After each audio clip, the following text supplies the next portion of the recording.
अब गराई बिल धने ले बा काला देखावे परी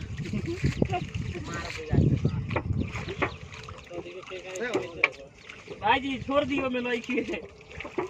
ओदे मोर ये भागल ओइला तो मछरी बिल धइ ले बा ओइ सर भाई आते आते वीडियो लागल करे ये बना ला लई आलदा नहीं हो यहाँ हो ये हां रुक जा आ कोई यहाँ कोई ओइ पानी ले रहो ए रुक दो छिपवा ना दे दो संजय भाई बड़ी पानी के बना भाई वो छिपवा ना दे दो हां